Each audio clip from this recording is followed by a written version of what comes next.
अरे आयोग में हुजूर राजनीतिक दल अपने उन सदस्यों को सेट करते हैं जो सदस्य जनता के बीच में लंबे अरसे से काम कर रहे हैं, लेकिन किसी कारण से विधानसभा, विधान परिषद, लोकसभा या राज्यसभा वो नहीं पहुंच पा रहे हैं। जी। लेकिन उनके राजनीतिक जीवन, राजनीतिक सफर का अनुभव समाज को मिले, शासन को मिले, इस कारण से ऐसे लोगों को आयोग में एडजस्ट किया जाता है। मूलतः आयोग में जो एडजस्टमेंट का आधार होना चाहिए वो राजनीतिक कार्यकर्ताओं का उनके अनुभव के आधार पर होना चाहिए। सायन कुणाल का क्या राजनीतिक अनुभव है? जब कोई अनुभव समझ में नहीं आया तो सायन कुणाल के ससुर बोल रहे हैं कि भाई वो हमारे पैरवी से नहीं गए हैं, वो आरएसएस के कोटा से गए हैं। तो अशोक चौधरी को यह जवाब देना होगा कि आज के पहले राष्ट्रीय स्तर पर और प्रादेशिक स्तर पर किन किन व्यक्तियों की नियुक्ति किन किन जगहों पर आरएसएस के कोटा से हुई, बजरंग दल के कोटा से हुआ, विश्व हिंदू परिषद के कोटा से हुआ, अन्य जो धार्मिक संगठन हैं उनके कोटा से हुआ। अरे जनाब, कुछ तो जवाब देने के पहले सोच लिए होते। और अगर कोई शब्द नहीं मिल रहा था तो चुप रहना चाहिए। अशोक चौधरी जेडीयू का वो नेता है जो जेडीयू को रसातल तक लेके जाने के लिए वचनबद्ध है।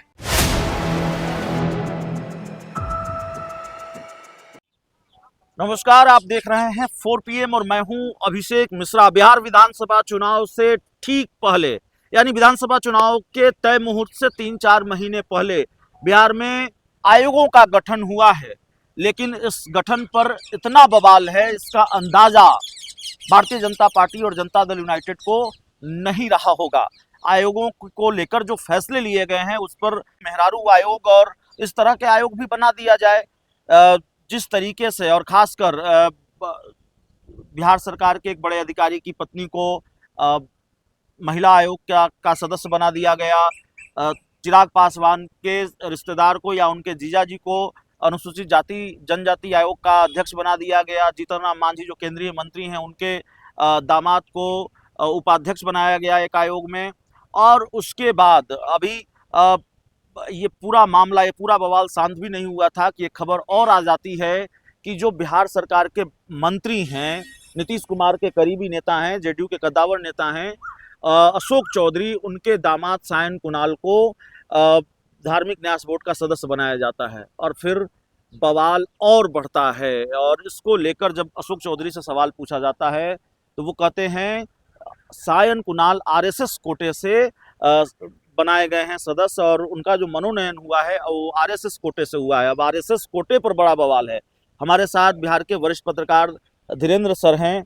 आरएसएस कोटे से सायन कुणाल को धार्मिक न्यास बोर्ड का सदस्य बनाया गया है। अशोक चौधरी ने ये सफाई दी है, लेकिन ये सफाई विरोधी पार्टियों को नहीं पच रही है, बिहार के विपक्षी पार्टियों को नहीं पच रही है।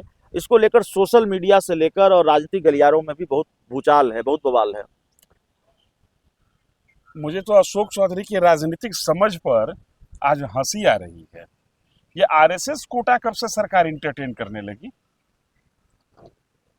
विश्व हिंदू परिषद कोटा, बजरंग दल कोटा, जमायते इस्लामी कोटा, ये भी कोटा होता है क्या?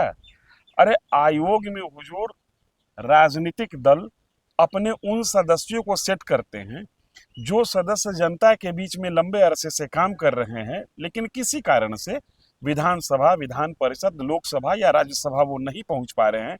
लेकिन उनके राजनीतिक जीवन, राजनीतिक सफर का अनुभव समाज को मिले, शासन को मिले, इस कारण से ऐसे लोगों को आयोग में एडजस्ट किया जाता है। मूलतः आयोग में जो एडजस्टमेंट का आधार होना चाहिए वो राजनीतिक कार्यकर्ताओं का उनके अनुभव के आधार पर होना चाहिए। सायन कुणाल का क्या राजनीतिक अनुभव है?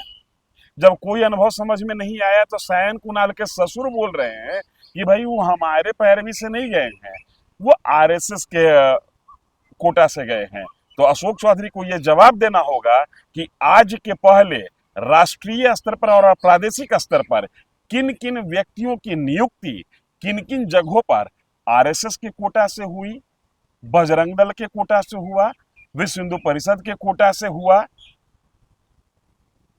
अन्य जो धार्मिक संगठन हैं उनके कोटा से हुआ। अरे जनाब, कुछ तो जवाब देने के पहले सोच लिए होते।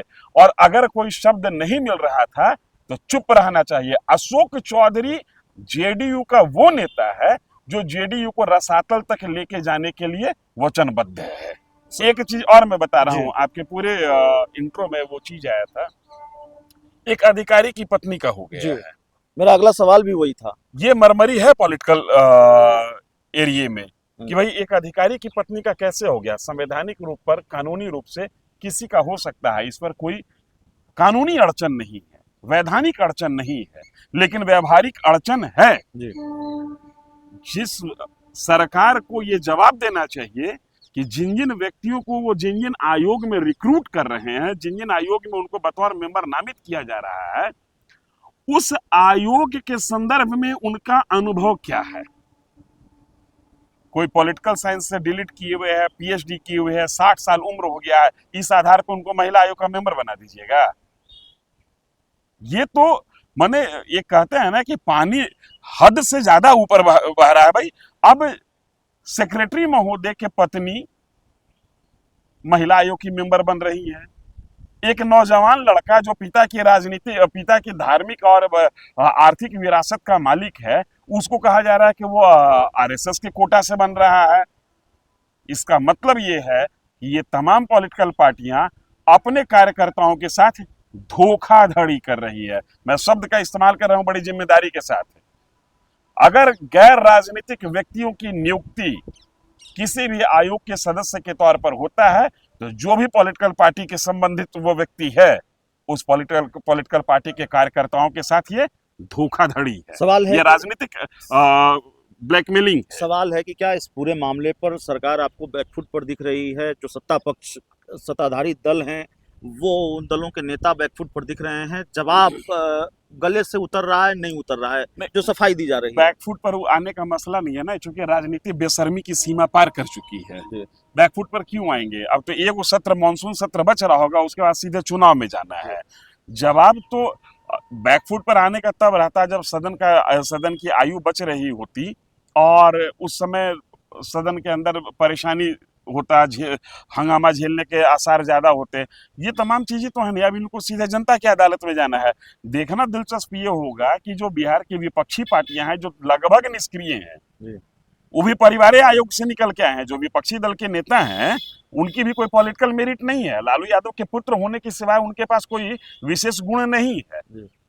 वो भी पारिवारिक आयोग से निकल के आए हैं। वो इन मुद्दों को, इन नियुक्तियों को जनता की अदालत में कैसे पेश करते हैं और जिन राजनीतिक कार्यकर्ताओं के साथ उनकी पार्टी ने छल किया है वो इसका बदला चुनाव के समय कैसे लेता है, ये दिलचस्प होगा। अदरवाइज सरकार के लिए बैकफुट पर आने का कोई मसला नहीं है। अब सरकार फ्रंट फुट और बैकफुट से मामला आगे बढ़ चुका है। अब तो 4 महीने का में चुनाव हो जाएगा। अब बैकफुट और फ्रंट फुट का कोई मसला ही नहीं बनता है। मसला ये बनता है कि अपोजिशन इसको किस तरीके से उछालता है इस विषय को, पहली बात। और दूसरी बात कि जिन राजनीतिक कार्यकर्ताओं के साथ ब्लैकमेलिंग की है उनकी पॉलिटिकल पार्टियों ने, वो इसका कैसे बदला लेते हैं। तो हमारे साथ धीरेन्द्र सर थे और जाहिर तौर पर ये पूरा बवाल और उस बवाल पर बातचीत, बवाल है राजनीतिक गलियारों में। सुबह सुबह तेजस्वी यादव ने जिस तरह से पूछा कि नीतीश कुमार कहाँ हैं और प्रधानमंत्री को भी ये सब नहीं दिखता है और बिहार में कौन कौन सा आयोग बनाने की मांग उन्होंने की है। इस पूरी रिपोर्ट में इतना ही। बहुत बहुत धन्यवाद।